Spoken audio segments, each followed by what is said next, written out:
This isn't working, is it?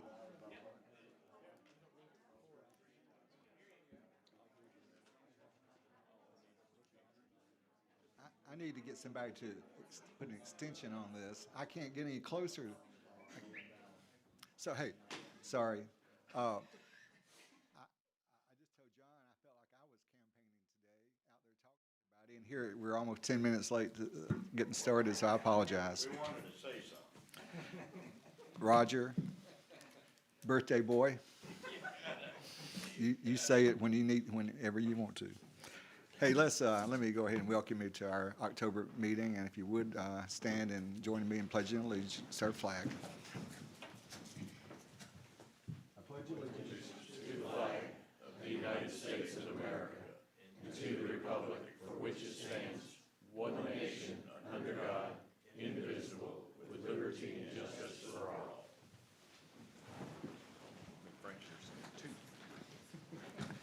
Let me, I need new wheels on this. You know, this time next month, our meeting next month, it'll be totally dark outside. If you're like me, I don't like losing the daylight. I don't like walking in the dark. I rather do light. Anyway, again, welcome to our meeting. We'll need to approve the agenda at this time. Was there any changes to the agenda? Yes, sir. We have two issues to add.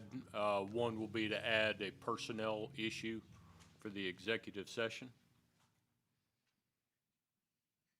And the second will be to add item L, which would be consider letter of support for grant application.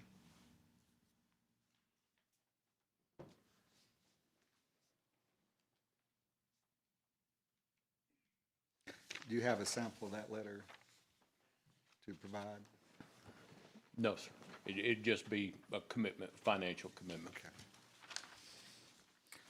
All right, so you have the agenda that was sent to you, and we're adding two items. So could I have a motion to approve the agenda as proposed? Second by Lee. Okay, all in favor? Aye. Okay, we do have an agenda that we have no old business tonight, but we have a number of new items. So let's move on. At this time, we don't have anybody scheduled to make an appearance. I want to ask now, does anybody in the audience here would you like to address the council on any issue? No campaigning. I'm kidding. All right, I'm kidding. It's nice to see a lot of our candidates here today, with us. At this time, then, we'll go ahead and move to announcements. Eric? Our announcements, first major announcement is just a congratulations to Donna and her team. This is after the review by GFOA of last year's audit. And we have again been awarded the Certificate of Achievement for Excellence in Financial Reporting. Again, this is, we pay a little extra for our audit.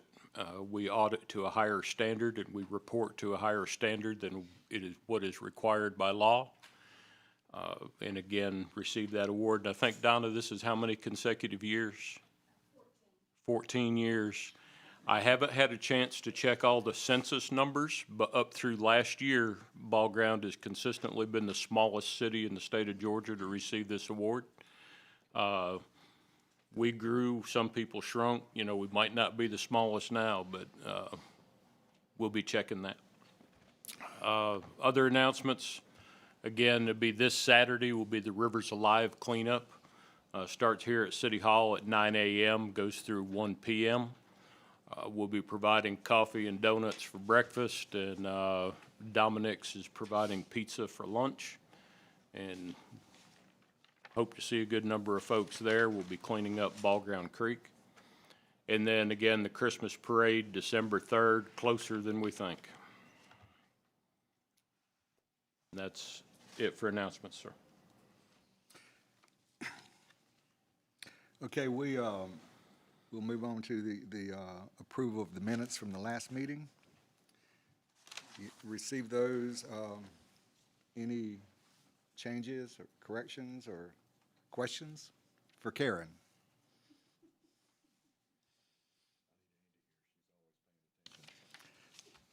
Well, none?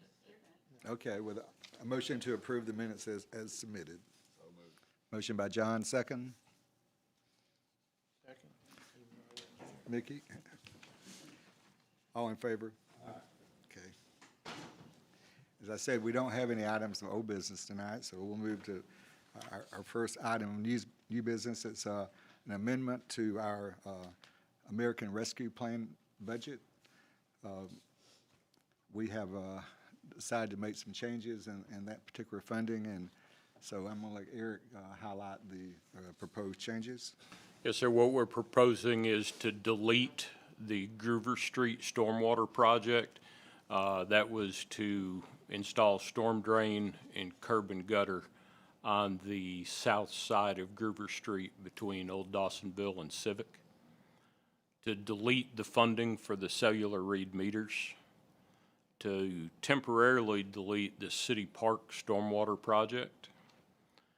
And we would be adding, taking those funds and adding that $103,000 of grant dollars towards a stormwater project on Old Dawsonville, would be for curb and gutter. Have we chose not to do the library? Library, there would just be a reduction from 10,000 to 5,000 of grant funding. They still get the standard 3,000 that we allocate them every year. So this year from us, they'd get 8,000 instead of 3,000. Okay, any council members, any questions? Comments? We're required to make a change in the budget when we decide how different way to spend it, and you know, I'm kind of guessing it might surface again. We're getting another amount of funding back next year. Yes, sir. To be, how much is it? It's like 400,000. Around 413, I believe. So maybe we can add to the library again with that one. Yes, sir. Some of these deleted projects we've been working on kind of all around. We've made some improvements. Right, we did this, the biggest portion of this, we spent 78,000 already on Groover Street, and completed that project. The City Park project, you know, has been off and on. That's just where the water sheet flows across the top of the park. We're looking at making that piping connection. At the same time, we kick that can down the road as far as we can because it kills every tree in the park. So, but with the grant funding, it's just an opportunity to do something different on Old Dawsonville. Okay, well, that's Eric's recommendation. Could I have a motion to approve the amendment to that budget?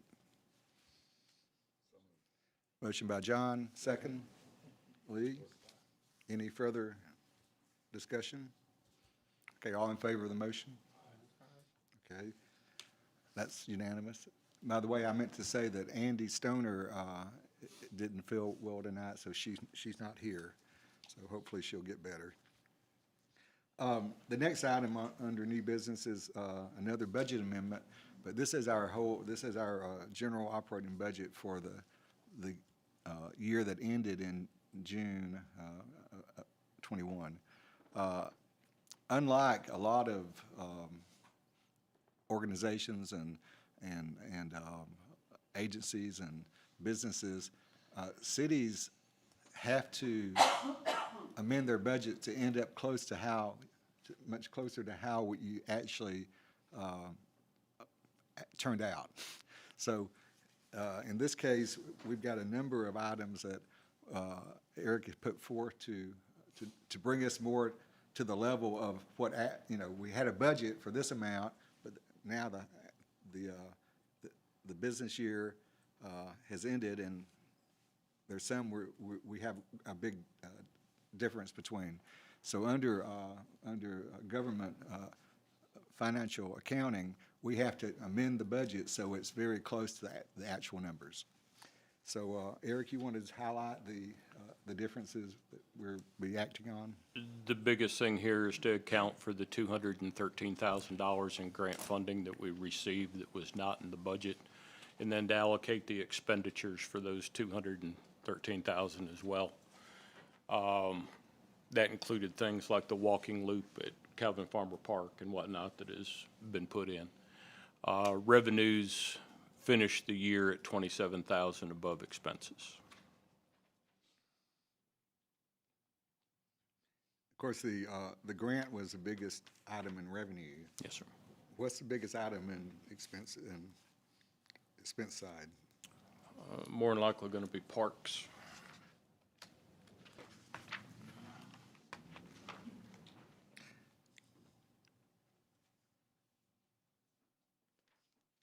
Well, again, though, it's always good when you do these amendments, it's always good the revenue is higher than the expenses that you're adjusting, so.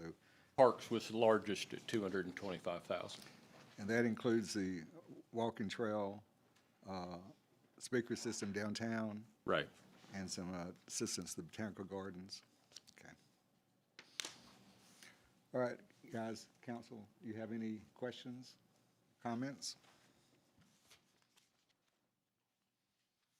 If not, could I have a motion to approve the amendment to last year's budget? We'll move. Okay, motion, second? Second by Mickey. The motion was by Lee. Okay, all in favor? Aye. All opposed? Unanimous, thank you.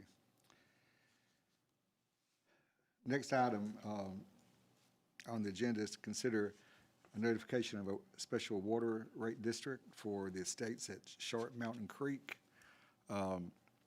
This is a neighborhood that's actually outside the city, but we provide the water there. It has its own tank that's only used by that particular development. And Eric, you want to give some details of what we're proposing? Sure. This development, as you stated, is in Cherokee County. As such, there were certain specifications they had to meet from the fire marshal's office. While we delivered what we needed to deliver for potable water, they did not have sufficient fire flow. They were required to build this tank, which our potable water now flows through, to give them an additional 90 minutes of fire flow protection. So it's an exclusive fire flow tank to that development outside the city. The cost of maintaining that tank on an annual basis, most years runs between $8,000 and $10,000. There's only currently 20 homes in the development. So what we have is we have a situation where city residents are subsidizing, this neighborhood. So we are asking for the establishment of a special rate district that we will initially start at $15 additional to the base rate. We'll continue to monitor that as the development adds more homes and builds out to get to the point where this tank, where that neighborhood will fund this tank maintenance. I don't think we've had this situation in any other No, sir. area that we serve. Any questions? I guess nobody from Sharp Mountain is here. Would hear from them. But that's unfortunately, maybe that can be undone if one day they ever annexed into the city. But I don't think that's possible. It's not adjacent, they're not adjacent to city property. Sure.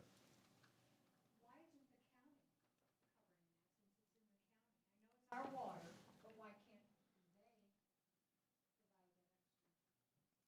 can't The county system, it's in our service area.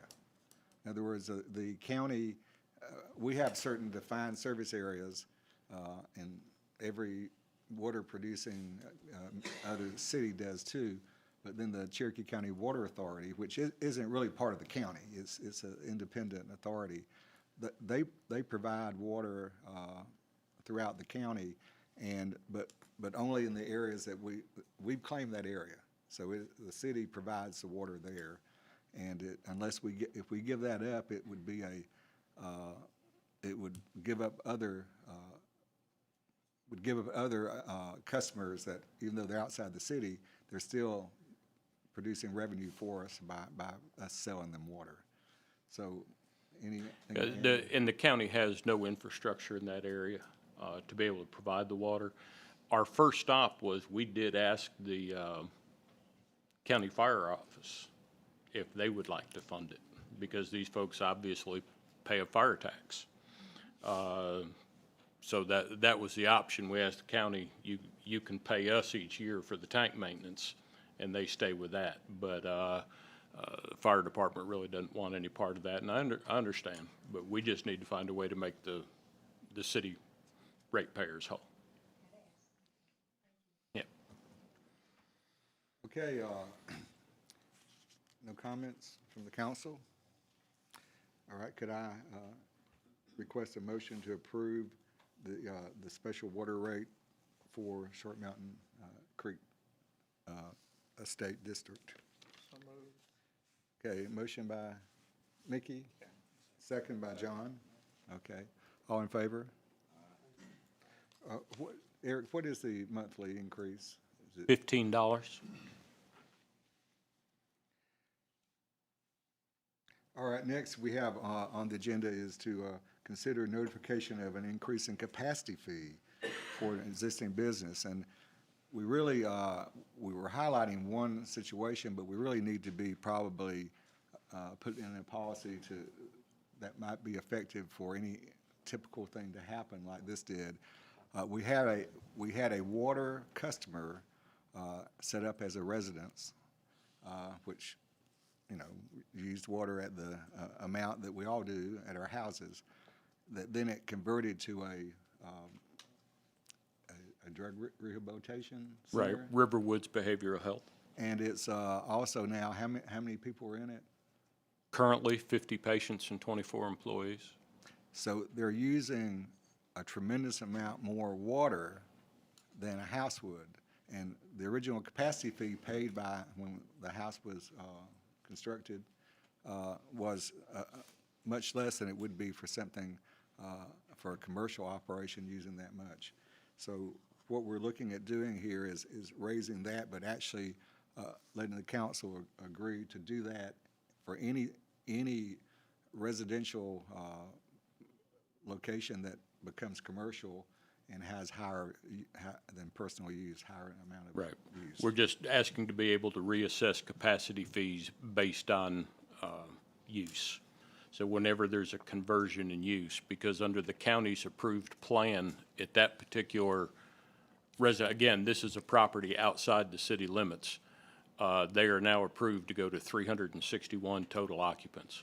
It's going to totally change the demand on the system, and that capacity fee needs to be altered to reflect that.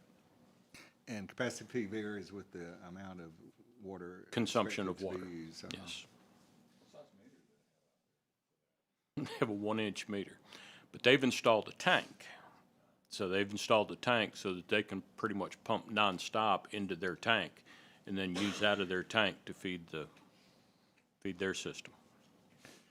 But again, the capacity fee expected at the time the house was built, or in any residential situation, was much less than it's actually being used at this time. So we have to our additional, we're buying water now from the county authority.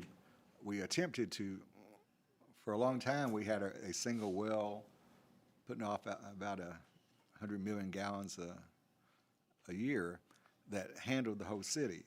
But as we tried to add more wells and to get more groundwater, and we spent all this money and we couldn't get one to work. So that's why we opted now to buy capacity from the county for our water. So you know, if somebody pays us to get 5,000 gallons a month, that's a lot different than someone that pays us for 5,000 and uses 200,000. So it's a reason for us moving forward to be able to make that change if the capacity changes for the customer. So, can I have a motion to approve the change in the capacity fee? Okay, second by Lee. Any discussion? All in favor? All opposed? Unanimous. Thank you. All right, the next item is, concerns a surplus item.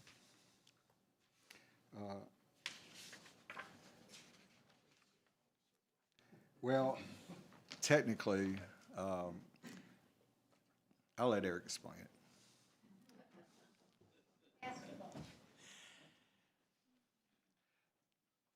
As you know, we're not allowed to incur debt normally, so we enter lease purchases.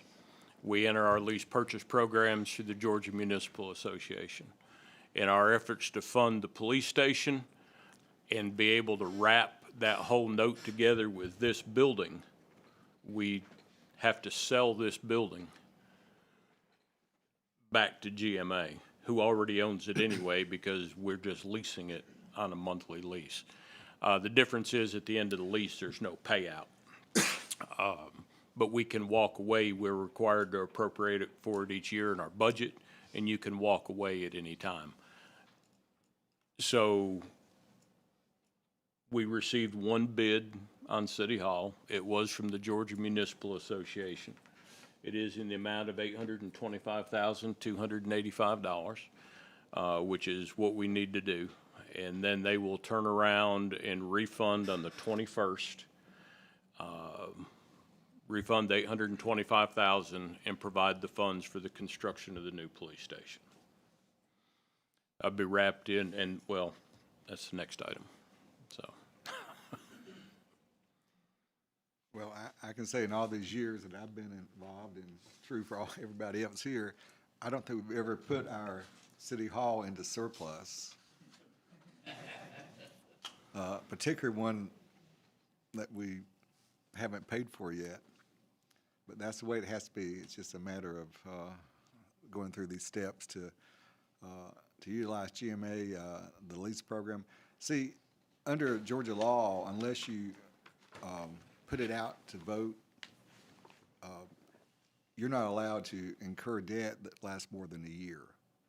So all the cities across the state often use this GMA lease program, which says, you know, it's like a loan, and the interest rate's like a loan, and the interest rate for this actually will bring things down, what we're paying now. But it's a, if we're to have a new council that says we don't want the lease, then you walk away from it. So that makes it different than a loan. You can't walk away from a loan, but you can walk away from a lease. So that's an option that this council has every year, is to walk away from leases. Well, in the case of this building, if we did, we'd have no place to meet. So that probably won't happen. I don't think it ever has happened in the history of GMA, but it's just again, it's the reason we're having to go through a lease instead of taking out a loan. And that's just the way and state law requires. So, have a motion to approve, putting the city hall up for surplus. Okay, a second? Second. Okay, Mickey? All in favor? Aye. Aye? Mickey? Aye. Okay. Okay, that's unanimous. All right, then the next item is to consider approval of an installment sales agreement with GMA and Regions Bank. And again, Eric, give us a summary of what you need. This is a 15-year lease on a 20-year amortization for $1.7 million. It again refunds the city hall and then provides the cash funding for the police station at 2.53% interest. If we approve this, we have a closing date of October 21st. It'll take 45 to 60 days then to finish working through the state GSA contract with Gordian, and then probably 90 to 120 days to begin construction. And at this time, that interest rate is very good. Although most rates are less, the existing rate under the old lease was higher. So this actually saves us interest by, even though we're taking out more debt, the interest rate being lower, we'll end up paying less interest. Okay, motion to approve? So moved. Okay, by John, second? Second. By Mickey. And you, Eric, you've given the, all the dates involved here, and hopefully we can stick to that calendar. All in favor? Aye. All opposed? Okay, that's unanimous, thank you. Okay, the next item is item G. It's consider approval to construct a kiosk in the downtown area. This kiosk is something that we have had in our capital plan for some time. It's to, a few years ago, I was in Norcross and saw some of these in their downtown, and I thought they were great. They're very informative about businesses there, about events taking place, about so many things going on there in the city.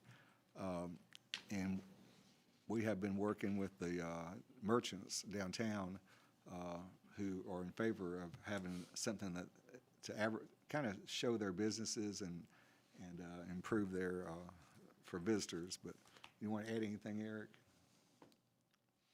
But this is it started off more expensive, but we did get it down lower. But the construction price is $15,665. And again, this will be placed, this is in our budget, so that was, it's been planned for, under the capital plan, capital improvement plan. It's been in there for a few years, so we're actually acting on it now, if the council will approve. So I asked to approve to construct a kiosk in the downtown. This will be in the central part there, where the picnics tables are there near the Burger Bus and that little city park we have. That's the initial plan, put it. Okay, motion by Mickey. Second by John. All in favor? All opposed? Okay, thank you. What do you think the construction time will be? No idea. If they're having the difficulty with materials, we are.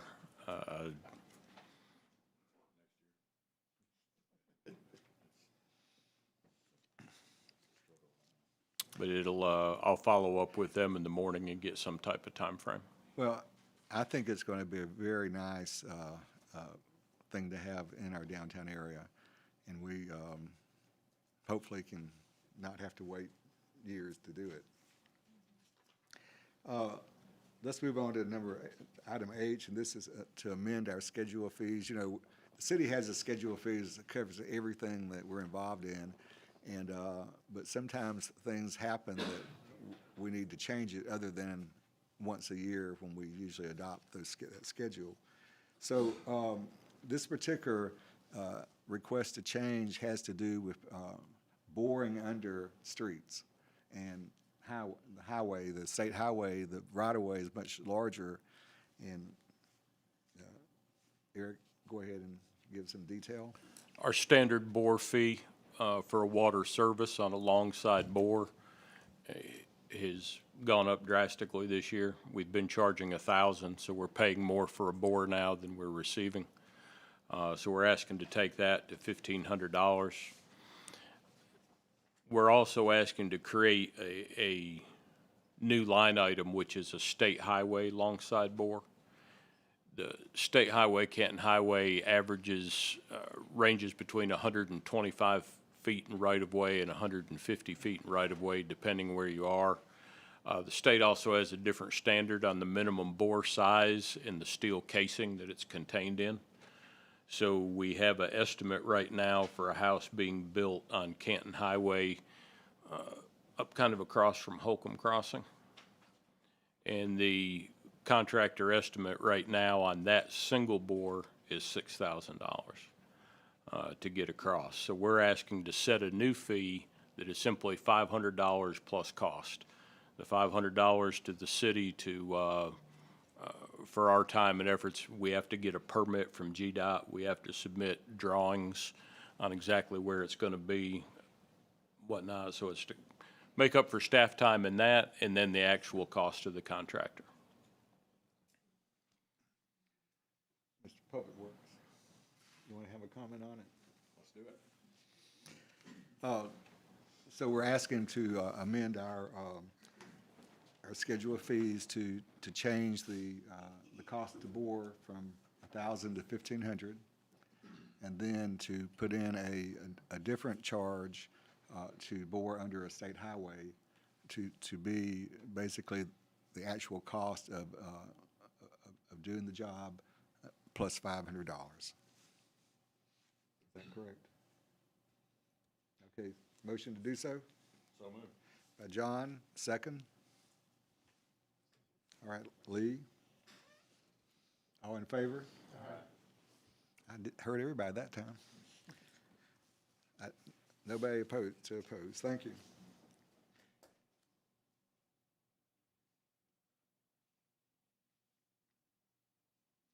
Okay, this next item, I think it's a little complicated, but it is to consider adoption of a new ordinance to allow an increase in license fee on insurers and to impose a gross premiums tax on insurers. And Eric, you explained to me several times, I keep asking, but would you do it one more time? Right, through the State Insurance Commissioner's Office, when folks have to have licenses to operate in the state, it's set on a rate by population. So each time your population increases, you go into a new rate category. And we're just updating it to reflect, we updated it in 2010 when those census numbers came out. We updated it in 2020 for these census numbers. And the increase was from $25 to $40. $40.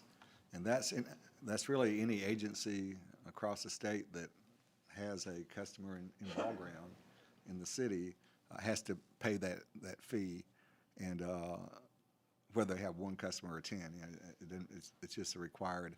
But the fact that we did have a population increase, now we can get a higher payment for that fee if we adopt a new ordinance. And the ordinance, if one is a model ordinance that from GMA that all cities use to do this. So, any comments from the council or questions? I'll ask.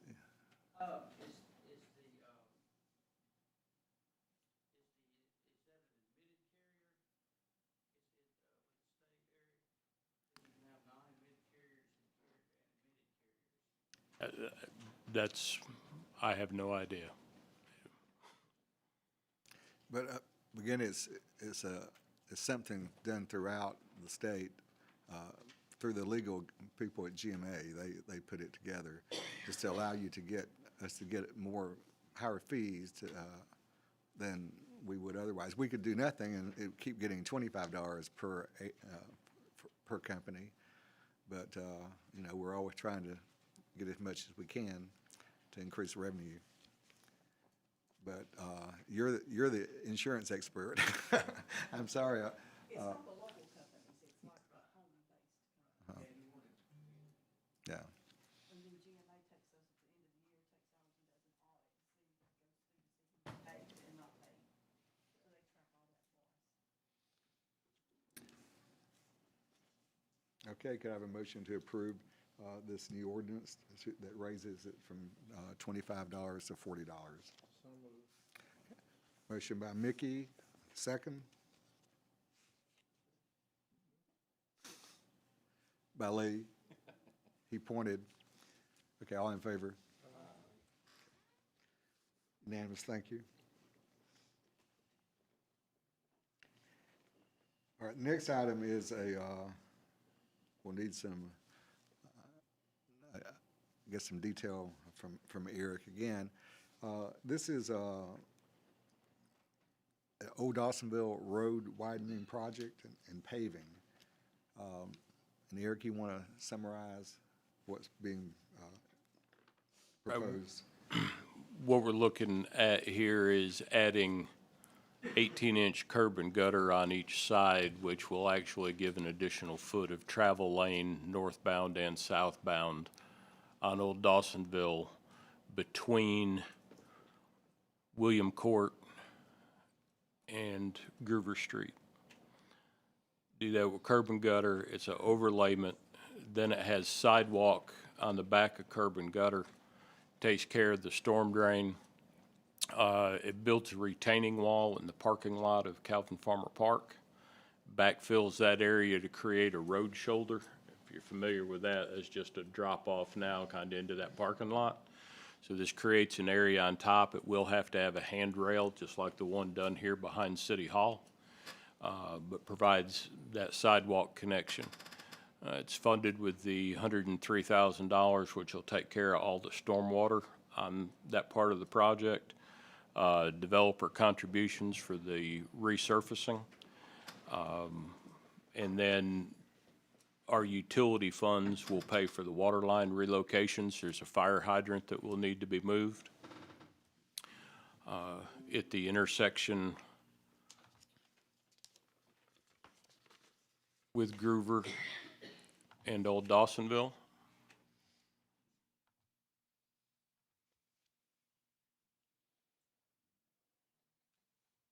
There we go. So that gives you a little bit of look at that intersection. That's the expansion of the turn radius on the northern side of the intersection that'll go there at Groover. If you're familiar with that area right now, you have power poles very tight in. Those power poles will need to be relocated. I believe it's the first 3 poles. And the fire hydrant on the northwest corner would need to be relocated. That's another shot of what the intersection will look like after expansion of that turn radius. This, the storm drain here will be extended where that wooden bridge is now. That area will be backfilled. Again, you'll have curb and gutter on both sides of the road, and then there'll be enough shoulder for a sidewalk to go on back of curb instead of the wooden bridge that we're already starting to have some deterioration issues with. This doesn't show the retaining wall, but it shows the area there at Calvin Farmer Park where the retaining wall will be built and creating the shoulder and area for the sidewalk there.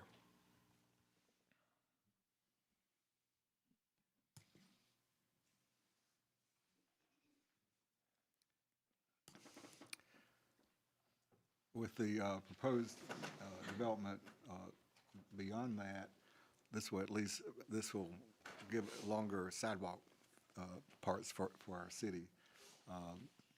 And there's not room to put a sidewalk up without a retaining wall along Old Dawsonville. But this is something that we believe will improve the traffic flow along Old Dawsonville, make it safer, and again, look better. It look better. So,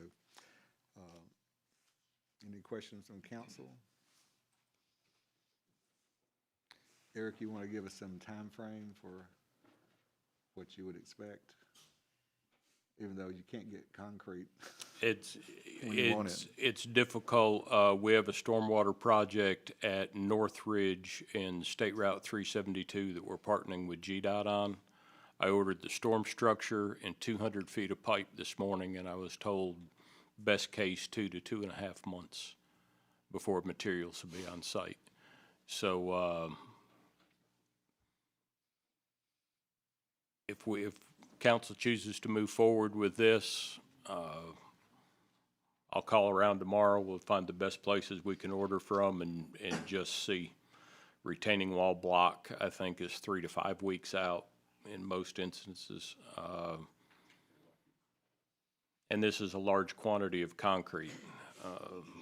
We should next week start the replacement of the sidewalk between Depot Street and Chestnut Street on Valley, where it's all broken up on top of that hill. We got the call today that we can have concrete next week, and that's been in the pipeline for 8-9 weeks now. So it's correct. I'm gonna comment about that in a minute. I guess we'll still allow the duck family crossing. We have no ducks. I haven't seen the ducks. We have a sign up. Maybe they flew, maybe they flew back to Canada. Oh, we don't have to do anything. They show up pretty regularly. Okay, John, you want to say anything about? No, Public Works. we've been talking about doing this for a long time. But I think it will make things safer and look better, and I love extending sidewalks. That's our core part of our master plan is pedestrian connectivity, so that'll be helpful. All right, to have a motion to approve the road widening. So moved. Okay, John, second? Second. Mickey?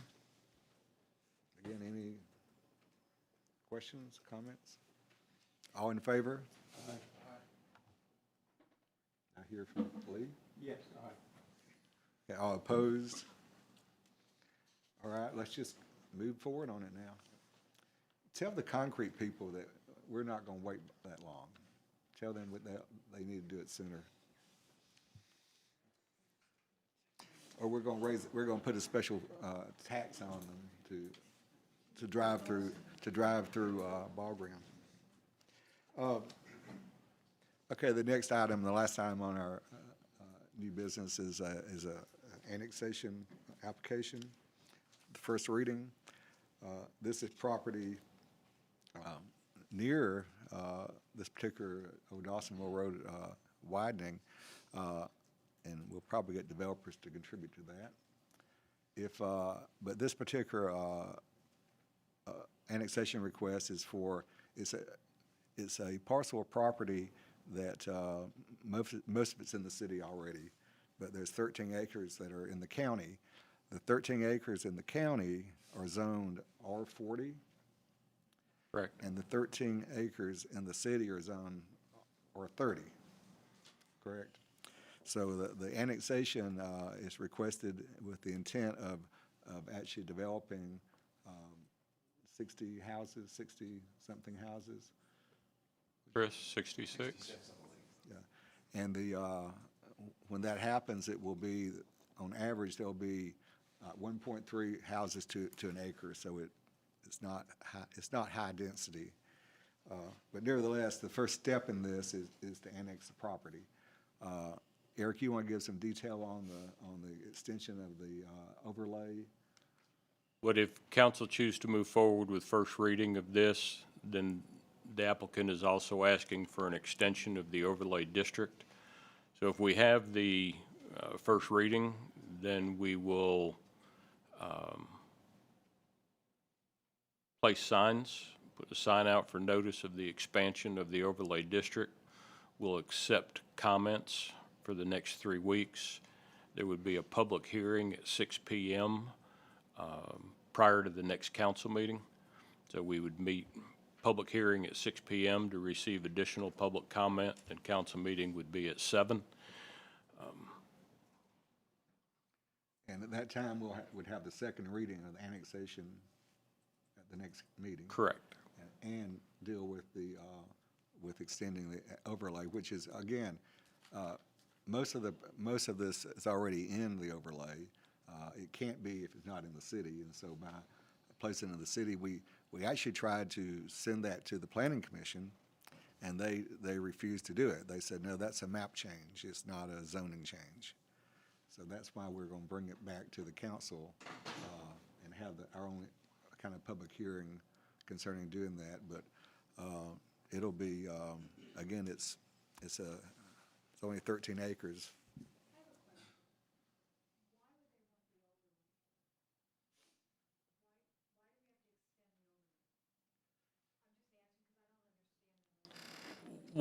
And I think the applicant would have to speak to that with his application, but one of the things that would give him the flexibility of doing, what he's proposed is 66. What he has submitted, some of the lot sizes go below what would be allowed in R30, but then some of the lot sizes are up pushing 2 acres. So if he stayed strictly R30, everything would have to be 30,000 feet. So you give up the 2-acre lots or the 1.5-acre lots to put in the 30. In this, some of them would be smaller lots, some would be bigger lots. The overall density change, if my math is correct, Chris, is 4 houses. It's very low. So it's a also 4-home difference from what's approved. You just get the flexibility of lot sizes. Say in turn, the city has control on architecture within Valley Overlake too. So we get to look at houses And actually can require things that otherwise we couldn't. There's a benefit for both parties. But again, in this particular proposal, the density is basically the way it would be without it being an overlay. But personally, I would like us to have that architectural approval. So, and it be on, since most of it's already in it, I think they just want it to be consistent with the whole track. Okay, guys, any questions, comments? If not, could motion to approve the first reading of this application? Second by Mickey. All in favor? All opposed?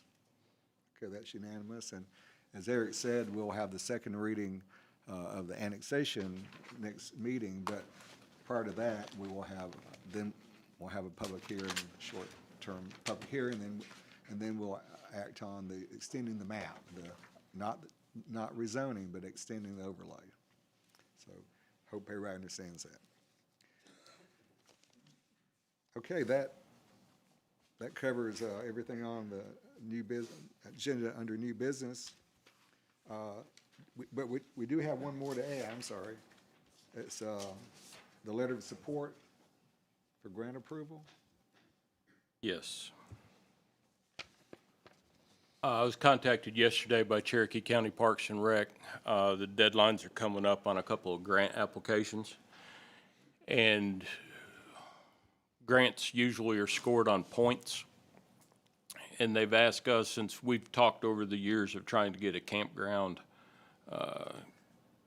added to our park facilities here in Ball Ground, they always come with a maintenance issue. So the county has the Long Swamp Creek Recreation Area. It's official name now down here at the River Bridge on 372. Wilson, right.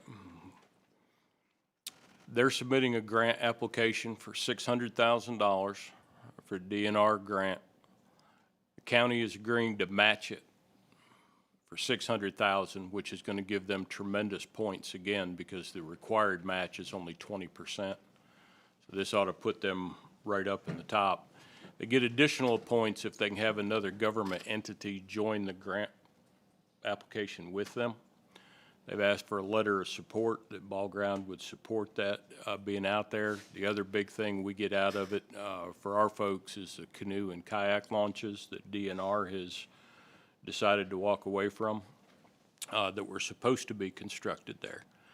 It would require from us, in order to be a valid partner, a $6,000 one-time commitment if the grant were to be approved. We'd know that probably in about a year. So we're a year out. We'd go ahead and appropriate it in next year's budget. So what we're asking for is just authorization for me to issue that letter of support to Cherokee County and commit the city for $6,000. It provides a good amenity right on the borders of the city that we don't have to provide daily, weekly, monthly maintenance for. Did you inquire what I asked about showing it to be a ball ground, city of ball ground and county project? They'll work with us on it, get something there. I'd like us to, Still ball ground address. but it also is very close to our park, our hiking trail system, if you go down the creek. We hope one day to be able to connect the Roberts Lake Trail with this park along Long Swamp Creek. That's the long-term. Okay. Could we go ahead and get a motion to approve $6,000 contribution? Okay, motion John, second Nikki. DNR pulled out of doing the launches there? I don't understand it. There's something about a communications pole where they wanted to put it, and on their side of the river, they have real grade challenges. If you walked in from that side, there's real grade challenges. But they said there's infrastructure there they can't deal with, and then they said due to COVID, they've just dropped everything.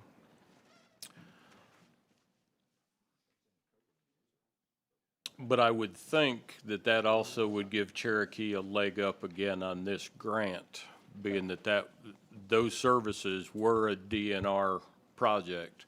So if they give the county $600,000 to move forward with it. I certainly hope we have ours still up there next to the counties too, because we It's getting ready to go on the fire we station. need to do that too. All right, all in favor of the motion? Aye. Okay. It's unanimous. Thank you. Okay, Eric, you want to give us an update?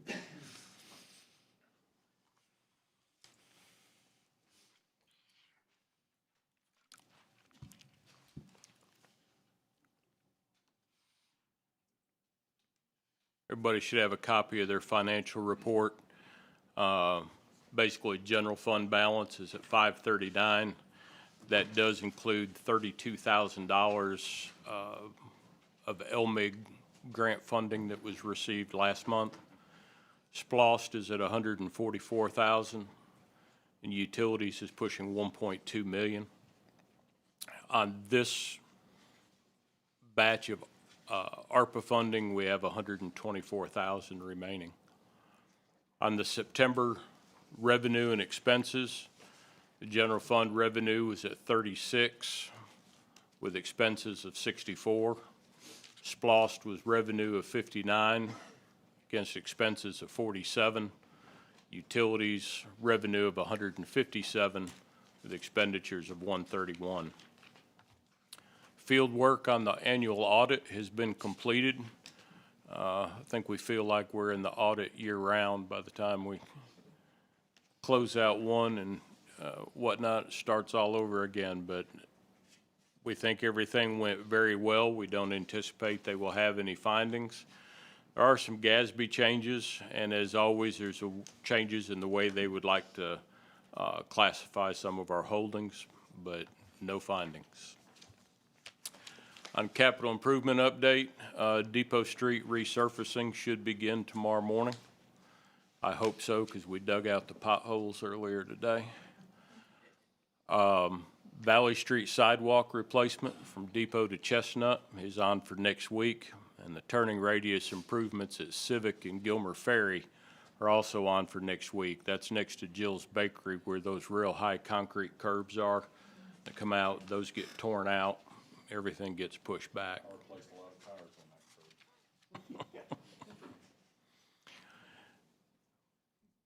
that curb. What the mayor had asked me to do this evening was, over the past year, we've asked for quite a bit of funding and spent some money on a thing called Mission Communication and also on our GIS mapping system. So we're going to run through these right quick, just show mayor and council where these funds have been expended and what it is exactly they do for us. We got right here, this is our mission communication system, which shows the infrastructure, if you will, of our water and sewer system. Each of those green objects represents a piece of water or sewer infrastructure. Red represents the same, but it indicates there's a problem. Click on the overview button. This is what we check numerous times a day. Of course, we get alarms as well. This shows everything that's green we don't need to worry about. If there's red, we have a problem. As you'll see in this, we have a low voltage on the battery for the Howell Bridge lift station. It doesn't affect operations. It's what it uses to communicate with us here on this. And this is the map. This is what we had generally pulled up before. And we can dip to our tank and well. As we look right now, we have several water tanks. We still have one more water tank to purchase equipment for. But this shows right here, this is our elevated tank at Harris Lumber. This is the main tank that pressurizes our system. We're currently at 20.3 feet. Full on that tank is at 26 feet. One of the benefits that this gives us now when we're working in the field as well is we can pull in on the control panel and we can turn off and on our pumps when we're in the system. So if we have an issue in the system and we need to either turn a pump on, turn pumps off, the guys can do that from their phone using this system.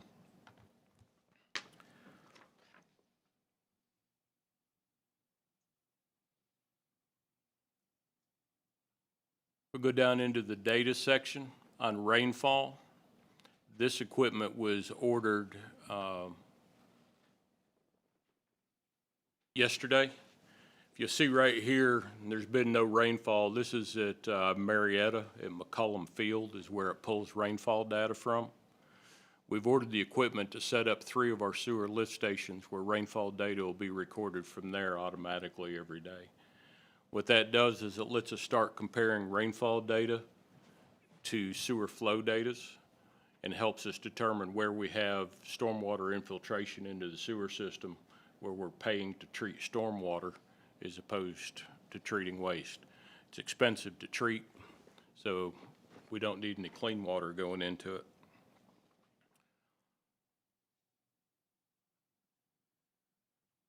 This gives us an alert history on any time we've received alerts in the system. And alerts any type of problem. This tells us our average time. Right now, we're responding to 100% of the alarms that we've received. Also tells us right now our average response time is 3 minutes.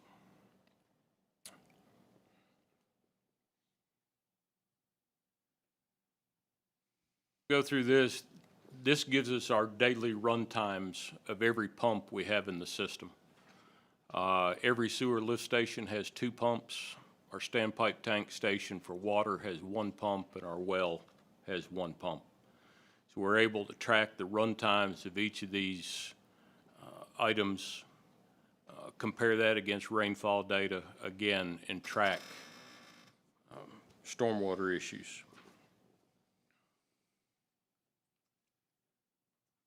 We can also run that up to runtime monthly, which gives us our higher numbers, but the most important one is the runtime variance reports.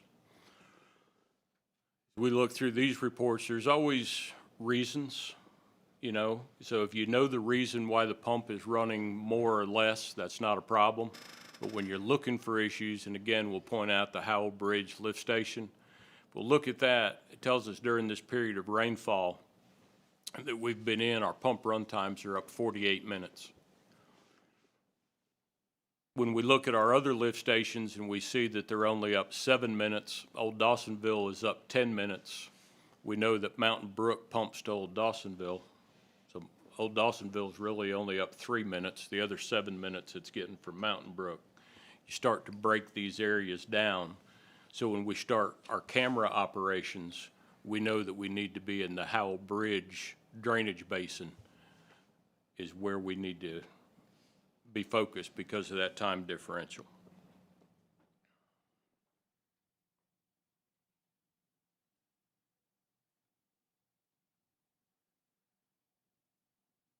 See if I can close that out and move into the next one.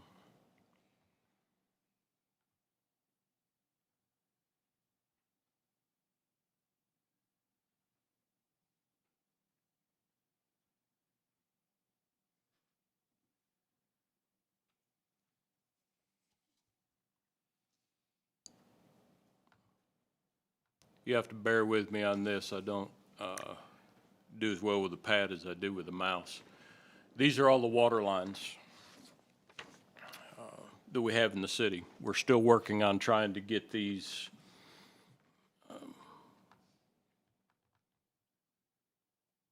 better identified. We always find problems every time we do it, but this is the initial mapping. If you look at each of these little blue areas, that's every water valve in our system. Again, this is very important when the guys are out in the middle of the night on a water leak. We've also converted this into an app that they have on their phones. When they try to segregate an area in the system where we're losing a lot of water, they have to use the valves to do that. Valves are easy to get lost and they're hard to memorize where they are. We're working now to improve the app through our engineer where they'll actually be able to get using that to within a foot of that valve on the ground by using those coordinates.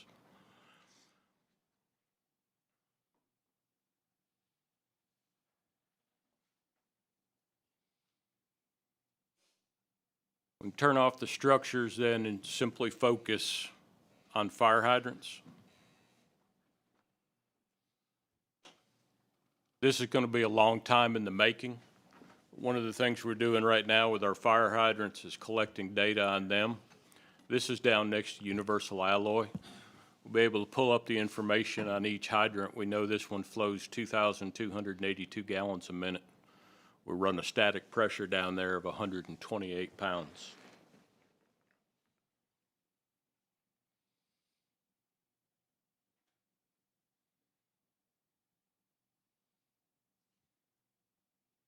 The other thing we've used to be able to do is to try being able to look at this on the screen and develop what we need to do to the future to provide redundancy in our delivery abilities. One thing that was done this past summer is if you see right down here where we clicked on that hydrant, we need to now show this map. We've extended this line here up the hill and it now ties in at Northridge. What that does is it gives us now 3 methods of feeding our second largest residential development in the city, and it gives us 2 methods of feeding the STEM Academy. We can feed Lantern Walk or the school from this line coming from the south. We can feed it coming from the north, and if we have a major blowout in this area, we can feed it coming back in from Northridge. So now we have triple redundancy for Lantern Walk, and we have a double feed for the school.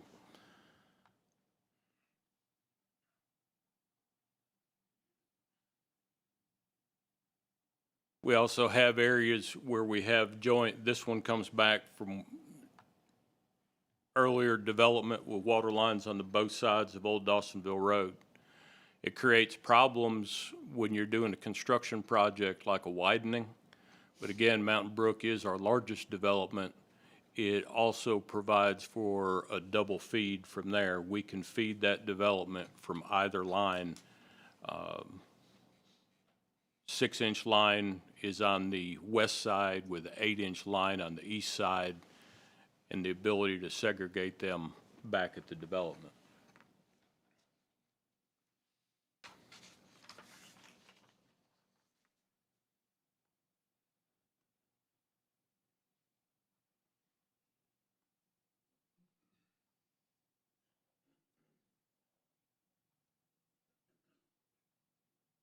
In addition, we've now completed and have all of our sewer lines up on GIS as well. It's easy to lose a manhole. If they're in the middle of the street, it's one thing, but when it's out in the woods, going between properties, it's easy to lose them. So this helps us be able to relocate them. It also helps us, our customer service folks at the front desk have access to this. When people call, they want to tie into sewer, connect to sewer, they can tell right then, is it available at that property? Is it on the same side of the street? Those types of items. Most recent one was the addition of stormwater. So each one of these dots represents a stormwater structure. We're working to get sewer to this same level. But if you look right here, like we're at the top of Mount Moriah in Lantern Walk, you go ahead and you can click on that piece of infrastructure. This past year, we completed a 100% inspection of all of our stormwater.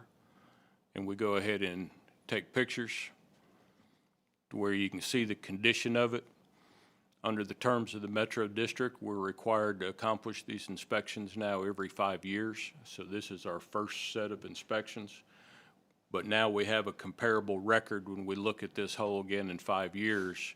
We know if something is changing, do we have deterioration or anything else taking place?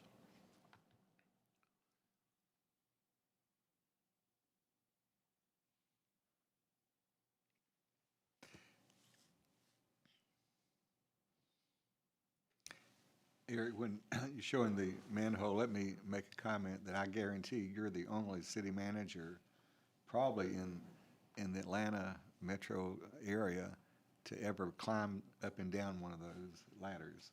And he's done it to take stuff out of the sewer line that shouldn't be there. But he's very experienced. But when I saw the ladder in the sewer, I thought of you. Because, again, you're the only one in your job that will do that. When sewer and I are in the same sentence, I don't know as it's good, but this right here is, sometimes we don't realize we have stormwater facilities this big in the city, but this is actually what goes under. That's 2 6x6 box culverts that goes under Howell Bridge. It carries Ball Ground Creek. This is where the cleanup will begin Saturday for anybody that would like to participate. We'll have a crew starting here, working back towards City Hall.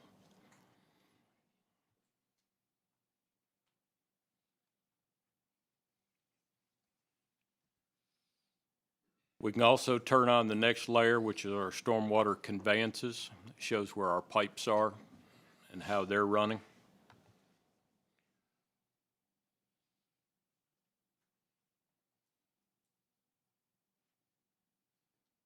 And we can also turn on our stormwater ponds.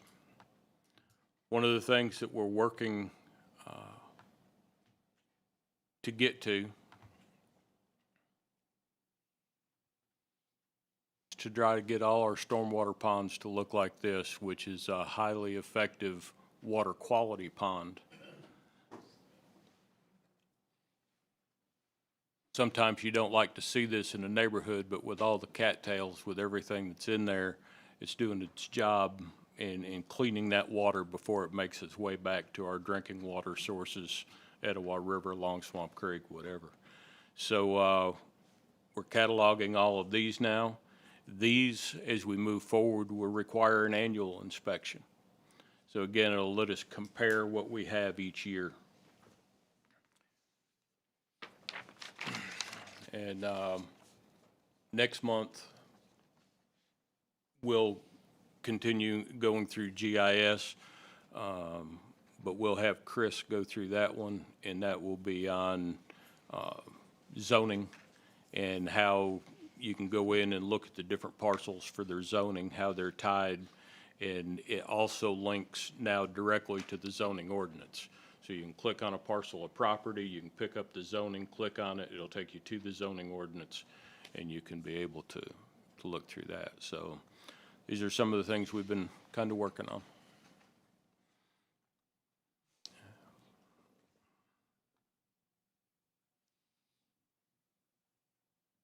That's, Okay, well, this, when Eric showed me some of this mission software, that I'm amazed how much information we now have. It's very high tech. I'm not sure there are very many cities our size that have this kind of information.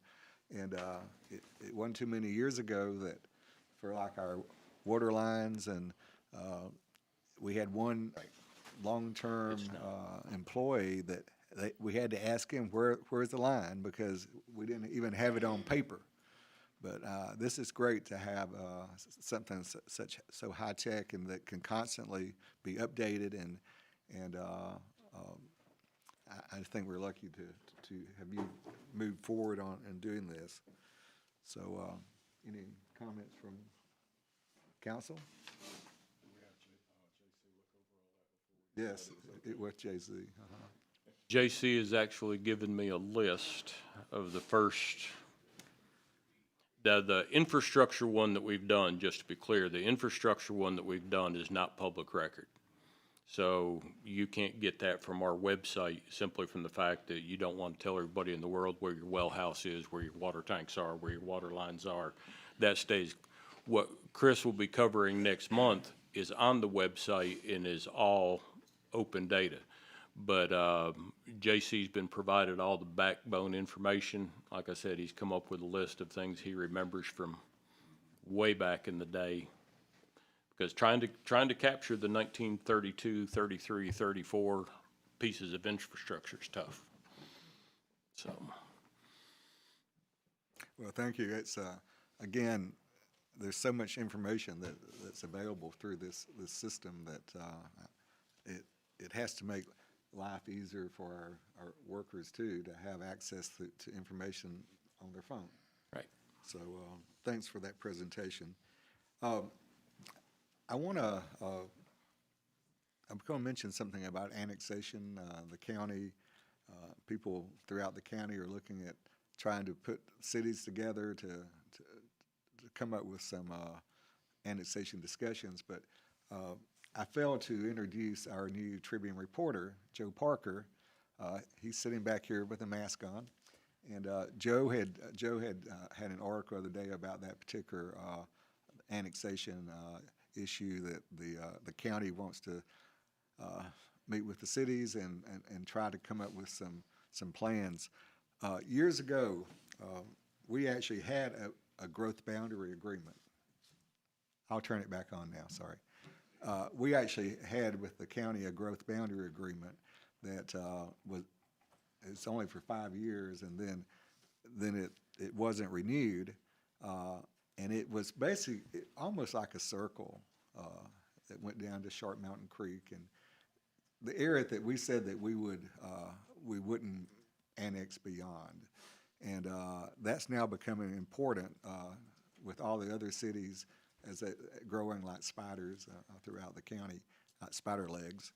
But I would like us to move forward in reinstating that growth boundary with the county. Ball Ground has, I don't think, ever had an issue with the county in our annexations, because quite honestly, we've stayed within that growth boundary that we agreed to years and years ago, but I'd like us to actually re-implement it, and hopefully we can do that. But it's basically, it's about probably like a 2.5 mile radius from downtown. And that would be, we're not looking to, I mean, I guess I would love to have the airport in Ball Ground since it has a Ball Ground address. But I'm not, we can't, that's too far to actually bring in annexations. But I think that, it's important that we get the county back on, we're kind of not off board with them, but let's get that put back in so that we have for the future an idea of what we will consider for annexation and what we won't. In the last few meetings, I've always had a COVID comment, and I'm happy to say, and that's one reason we've lowered the mask requirement some here. The cases in Cherokee have gone down greatly, and the number we monitor is the number of cases in the last 2 weeks per 100,000 people. And you look across the state, that's a driver for how serious the COVID is in your particular county. Ours is down to 180 here in Cherokee, 180 cases in the last 2 weeks per 100,000 people. At our last council meeting, the number was 846. So we're down greatly. So hopefully we have peaked, and hopefully we'll try to get back to normal. But I did look today at vaccinations, and Cherokee is in a it's not the highest in the state, but it's pretty high. Our number for people fully vaccinated is 49%, and people with at least one vaccination is like 58 or 60%. So that made me feel good. But then I drilled down into census tracts, and our census tract in Ball Ground, we're in the middle of it, but it goes all the way over to Forsyth County, Yellow Creek Road. It goes all the way over into Clayton, and for the census tract 901, those numbers are the lowest in the county. Those vaccination numbers are. But I said, my guess is that we're better in the city here than throughout that district. So I thought I'd ask Eric to reach out to our congressman and say, we need to do a sub-district for a census tract for Ball Ground for the city, so we can see our own demographic information and not be assumed it's the same as somebody living on a dirt road in Yellow Creek or something. But I hope we can do that. Years ago, first in banking, we had to report things by census tracts, and Canton had one. It was in one tract. Now it's in 4, been subdivided. So I hope we can do that, and I hope we can improve the vaccinations in our area too.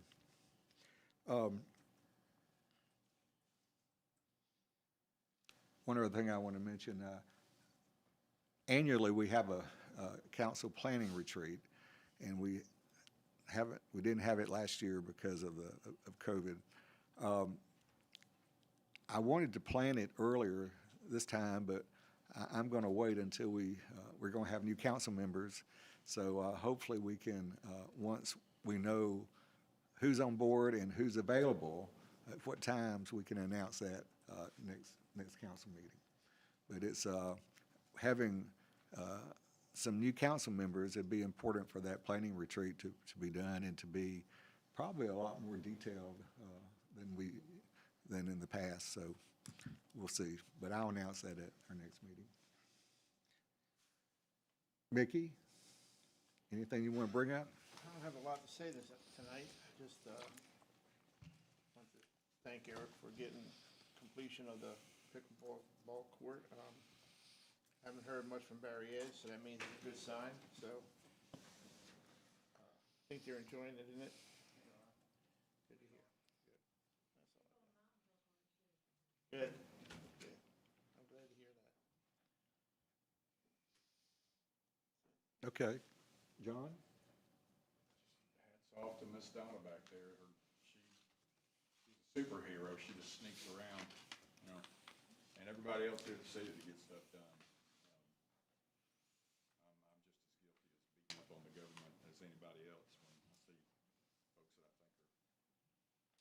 are losing their mind in D.C. or up at the State House or whatever. But these people here are your neighbors and love this city, and a lot of integrity here. Everybody's doing a great job. I appreciate you. I agree. Lee? Well, I have to agree with John. I think Donna does a wonderful job. And I'm really impressed with the presentation you just had here from Eric. And of course, our police department is doing a super job. I'm impressed all the way around. And they're going to get a new home. Yeah. Well, It's funny, earlier when I said Eric, now for your presentation, I thought you might, Eric, Officer Eric, he might step in and do it. So we do have two Erics on board now, so two very good people. Mr. Attorney, Have nothing to do you have anything to add? Karen? Chris? Okay, well, at this time, we're going to adjourn into executive session. It's a personnel matter, but appreciate you being here. We'll Sir. reconvene to adjourn And at the, we're asking to go across. Everybody can stay here if they'd like. We'll go across where there's no microphones or recordings to the conference room. And just asking for the elected officials, the attorney, and Chief Reeves. Chief, if you can join us over there.